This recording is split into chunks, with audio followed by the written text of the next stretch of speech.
Salut à tous, on se retrouve pour une petite vidéo. Je voulais vous montrer l'attaque que je viens de faire sur ce joueur légende. Il était proposé à 38 trophées, donc ça c'est déjà énorme. En plus, vous voyez qu'il est blindé de ressources, donc je vais me faire clairement plaisir. En plus, c'est clairement mon village préféré, on va dire, à attaquer. Donc c'est ce fameux village carré, j'avais fait un tuto sur comment l'attaquer bon, quand c'était un HDV 10. Bon, HDV 11, il n'est pas totalement maxé, donc franchement, ça va être un plaisir. Là, vous voyez, donc je place toujours pareil mes deux sauts. J'ai choisi le côté château de clan. Bon, je pense que c'est clairement le côté je veux dire, qui peut être intéressant d'attaquer pour neutraliser direct le molosse ou le golem. Là, pour le coup, c'est un golem. Donc, le golem, c'est un petit peu chiant parce que vu que ça a énormément de points de vie, ça ralentit vachement vos troupes. Donc, bon, ça va pas poser de soucis. Mais vous voyez que là, l'attaque se passe pas mal. J'ai eu un petit peu peur de tomber sur des bombes géantes. En fait, vous voyez que ces défenses sont assez espacées. Il y a pas mal de trous. Donc, ça, clairement, ça peut.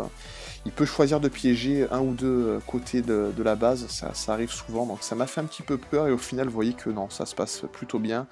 Là, j'ai le roi, par contre, qui a perdu un petit peu de temps sur le golem, donc vous voyez qu'il va légèrement dévier sur la gauche, c'est pas flagrant, mais ça peut foutre un petit peu la merde dans une attaque. Donc l'important, c'est quand même la reine, surtout que là, vous voyez que j'ai les golems qui sont partis au centre, donc je mets le petit sort du gardien, bon... C'était pas hyper utile, mais quand même, voilà, là j'ai la reine qui saute le carré central, donc là, voilà, là carrément, lui, on va le tabasser. Il va prendre ses 2 étoiles, en plus il reste des sorciers, donc là l'HDV va tomber, voilà, il est tombé. Là j'ai le roi qui est sur le haut de la base, je vais pas tarder à l'activer pour qu'il fasse un maximum de dégâts. Donc j'active aussi la reine en même temps, je sais pas si vous avez fait gaffe, mais elle allait se faire tomber par la T2 solo en 2 secondes, et vraiment je l'ai activé pile poil. Donc là il y a des petits golems golémites qui prennent pas mal de dégâts au milieu, c'est cool, ça permet à ma reine qui a plus beaucoup de vie de finir les défenses. Vous voyez qu'on va tomber l'aigle dans pas longtemps, limite, et ça va être pratique.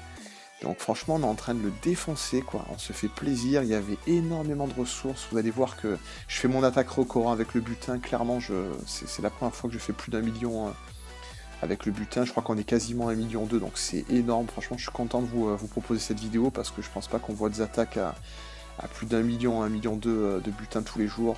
Donc là, j'ai la reine qui tombe, et par chance, vous voyez que le gardien, il a une portée hallucinante, en fait, avec sa petite flamme. Là, du coup, je vais vous accélérer un petit peu la fin.